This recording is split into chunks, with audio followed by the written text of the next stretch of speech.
same thing.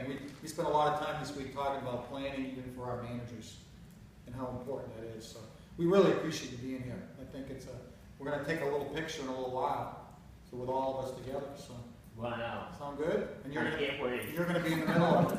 I'm going to let you sit and enjoy the rest of your dessert. Has anybody got any questions? Yeah. Any questions? How long was the presentation back then, Al? How lengthy was it? My presentation depends entirely on who I was talking to. I mean, it could be an introduction, and we help small business, and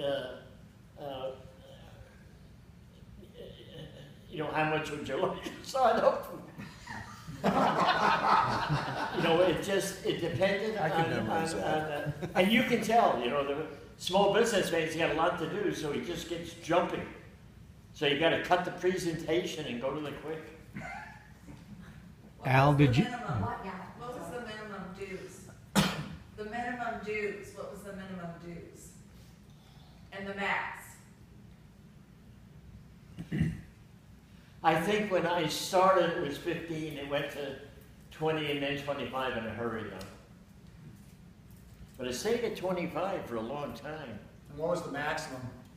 What was the most they could get? I never worried. I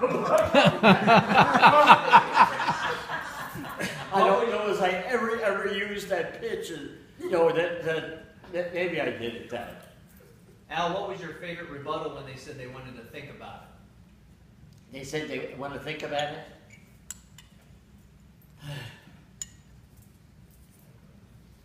You know, I can't really bring that one back. All right.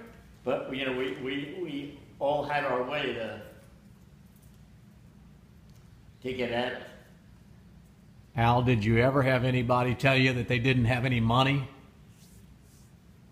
Well, that's why you go for the checkbook. They may not have it then, but they'll have it sometime. There you go. Thank you.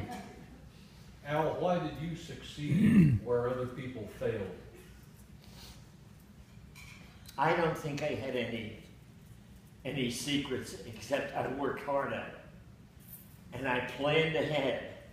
And I knew what calls I was going to make. I mean, I had little 3x5 cards.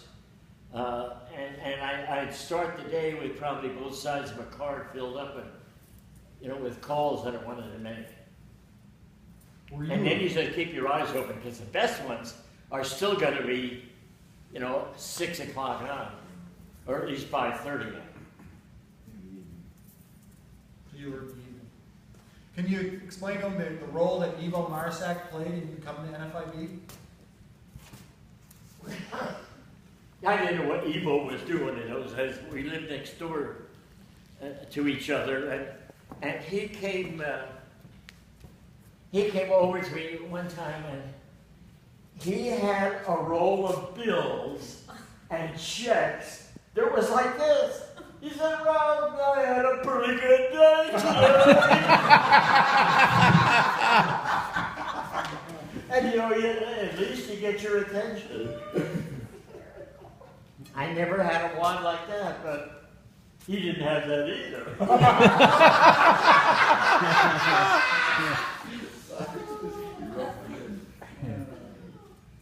So anyway, part of it is really having some fun out there too.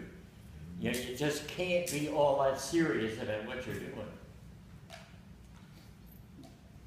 So anyway.